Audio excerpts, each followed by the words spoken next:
अस्सलाम वालेकुम अजीज़ साहबाज सालेदोन पी मेडिकल एफएससी सेक्शन है। आज का हमारा लेक्चर मजीद अमजद की लिखी हुई नज़्म एक कोहस्तानी सफ़र के दौरान में इसकी तस्लीम व तशरीह है। मजीद अमजद के बारे में ध्यान में रखिएगा। 1914 तारीख़ पैदाइश है और 1974 इनकी तारीख़ वफ़ात है। उर्दू शायरी का बहुत बड़ा अदबी दुनिया में ये मजीद अमजद के नाम से मशहूर हैं।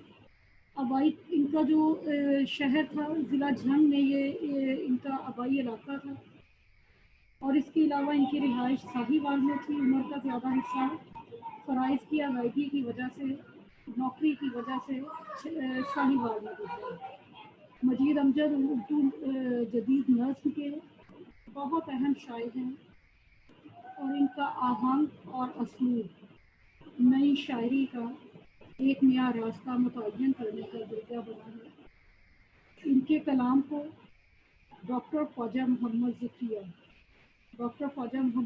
बताते खुद उर्दू अदब का बहुत अहम नाम। उन्होंने मजीद अमजद के कलाम को मुरतब करके शाये किया है और ये जो नज़्म अभी हम पढ़ने लगे हैं ये मजीद अमजद की दिली कैफियत की अक्कास है, उनके जो हसास ज़हन की अक्कास है जिसमें उन्होंने मुआशरे के मुतकब्बर जो लोग हैं उन पर गहरा तंज किया है और उनके बारे में बताया है।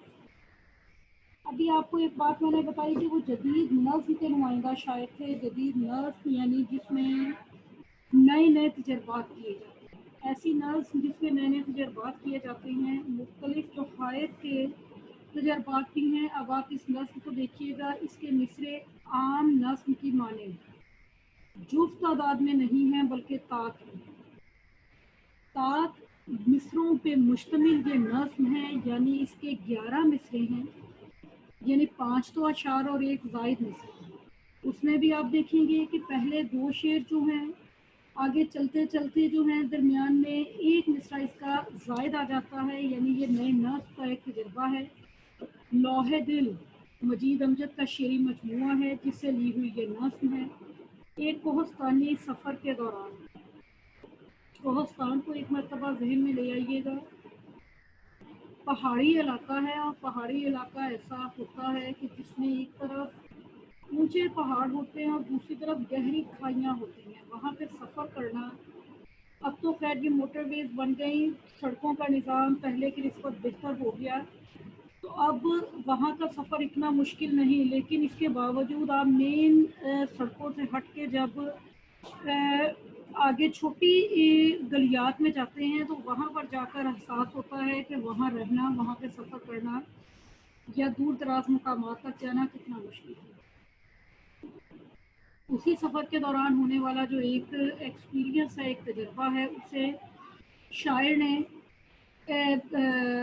उसी से नतीजा निकालते हुए माशरे के मुतकब्बिर अफराद को हमारे सामने अयां किया है। अब ये नस्ल की तरफ हम आते हैं। इसकी तशरीह में भी आप देखिएगा कि हमें कुछ अशार इकट्ठे, कुछ ताक की शक्ल में और आखिरी शेर को इकट्ठा करते हुए थोड़ा सा तब्दील करते हुए तशरीह का पैटर्न होगा। तल पगडंडी सरे कौसार पर खाती हुई, नीचे दोनों से गहरे गार मुँह खोले, आगे ढलवानों के पास एक तेज मोड़ और उस जगह एक फरिश्ते की तरह नौराने पर तोले हुए। टांग पगडंडी है, सरे कौसार वो बल खाती हुई जाती है, नीचे दोनों अतराफ में गहरे गार मुँह खोले हुए। अब तसव्वुर में इस रास्ते की हौलनाकी को लेके आइए। वो अफराद जो कि ऊंचाई के फोबिये में मुब्तला हैं वो तो वैसे ही इस कैफियत को देख के खाम खा ही गिरने के करीब हो जाते हैं। शायर कहते हैं कि पगडंडी बहुत तंग है और पहाड़ के गिर्द बल खाती हुई जाती है, जबकि नीचे की तरफ देखें तो गहरे गार हैं और उनके मुंह खुले हैं। गहरे गार मुंह खुले हुए यानी उनके मुंह खुले हैं और वो गुजरने वाले जो खुदा ना खास्ता गिर जाएं तो उन्हें अपने अंदर समेटने के लिए ऐन तैयार हैं, यानी रास्ता इंतहाई खतरनाक है। आगे ढलवानों के पार एक तेज मोड़ और उस जगह एक फरिश्ते की तरह नौरानी पर खोले। आगे ढलवानों के पार एक इंतहाई तेज मोड़ है। नैरो जो मोड़ होते हैं वो इंतहाई खतरनाक, यानी जो गुलाई की शक्ल में नहीं बल्कि यकदम एल की शक्ल में मुड़ जाते हैं। तेज मोड़ जहाँ पे गिरने का इंतहाई खदशा, खुदा ना खास्ता सामने से कोई और आ रहा हो, कोई और गाड़ी, कोई और चीज़, तो उस सूरत में बहुत ज़्यादा चांस होता है किसी भी किस्म के एक्सीडेंट का। वहाँ पर एक फरिश्ते की तरह अपने नौरानी परों को तोले हुए मुस्तैद खड़ा है। कौन? झुक पड़ा है आके रास्ते पर कोई नफले बुलंद। वहाँ रास्ते पे एक बुलंद दरख्त जो है वो आके झुका हुआ है, फरिश्ते की मानिंद उसने अपने पर फैलाए हुए हैं। वो इंतहाई बुलंद दरख्त है, इंतहाई बुलंदी पे वाक़या है और उसके फैले हुए जो शाखे हैं बिल्कुल फरिश्ते की नूरानी पर मालूम हो।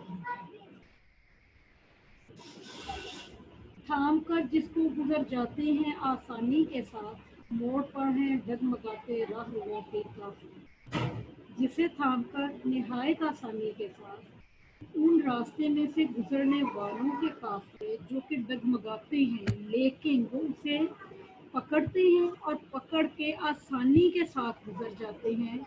अगर वहाँ पर वो दरख्त ना हो तो ऐसा मुमकिन नहीं कि आसानी के साथ वहाँ से गुजर जाए। घने दरख्त जो होते हैं ना, उनके बारे में ध्यान में रखिएगा कि वो बड़े इंसानों के लिए, जो इंसान हसास दिल है ना, उनके लिए वो दरख्त जो है एक मोहब्बत का जरिया है। उनके दोस्त वो होते हैं और ऐसी जगह पर लगे हुए दरख्त तो बिल्कुल दोस्त ही होते हैं जो कि आपकी मदद करते हैं, आपको गिरने से बचाते हैं। इसी कैफियत को एक और शायर ने अपने अंदाज से बयान किया है। घने दरख्तों सूख न जाना, तुम तो हो उम्मीद की डोर, कैसे कैसे दर्द अनोखे संग तुम्हारे पाले। शायर कहते हैं कि ये मोहब्बतों का सफीर जो दरख्त है, यहाँ पे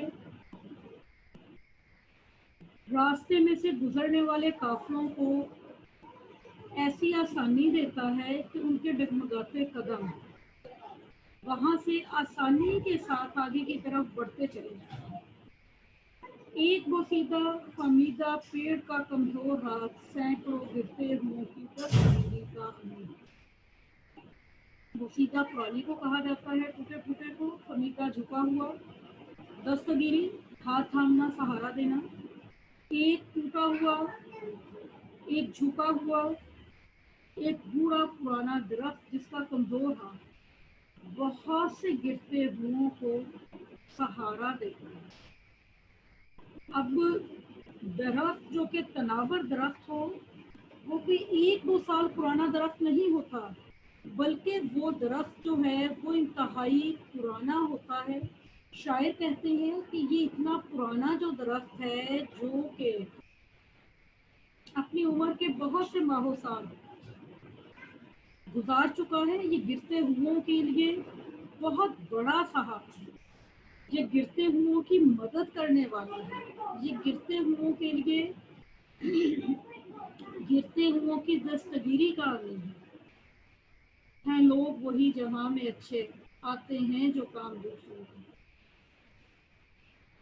अब यहाँ तक नज्म जो है इस सारी का ताल्लुक आखिरी शेर के साथ जोड़ते हुए शायर ने दुनिया में गर्दनों को बुलंद करते हुए, टेढ़े करते हुए, अकड़ के साथ रहने वाले अफराद के साथ इस दरख्त का तकाबली जायजा पेश कर दिया है। आह, इन गर्दने फराजाने जहाँ की जिंदगी, झुकी टहनी का मनसब भी जिन्हें हासिल नहीं। अफसोस इन गर्दन को कड़ाए हुए लोगों की जिंदगी पे, जिन्हें इस झुकी हुई टहनी जितना भी मनसब हासिल नहीं है। अब आप देखिए, गर्दन फराजाने कहा जाता है ऊंची और अकड़ी हुई गर्दन वाले को। शायर कहते हैं कि वो अफराद जिनकी गर्दनें अकड़ी हुई हैं उन्हें कि झुकी हुई टहनी जितना भी हकीकत में मनसब हासिल नहीं है, क्योंकि उनकी अकड़ी गर्दनें उनकी तकब्बुर को, उनकी ज़िंदगी के गरूर को हमारे सामने लेके आती हैं, जबकि इंसानियत का मकसद है दर्द दिल के वास्ते पैदा किया इंसान को, वरना अताअत के लिए कुछ कम न थे कबूल भी। जबकि वो अफराद गर्दन को अकड़ा के रखते हैं, गर्दन को इस तरीके से अकड़ा के रखते हैं कि देखने वाले उनके गरूर को देख के उनके दिल पे हैबत तारी हो जाती है, और वो उनके गरूर की वजह से उनसे अपने दिल की बात नहीं कर सकते। कोई मसला हो, कोई भी वजह हो, उनकी अकड़ी गर्दन लोगों को उनके करीब जाने से रोकती है। इसके बारे में मज़ीद आप जो पूछना चाहें पूछ सकते हैं। आप कल आखिरी शेर की तशरीह आज आप मुझे लिख के व्हाट्सएप करेंगे, और इंशाल्लाह इसके मरकज़ी ख्याल और खुलासे के हवाले से बात कल होगी। इसकी तफहीम व तशरीह के हवाले से आप कुछ पूछना चाहें पूछ सकते हैं।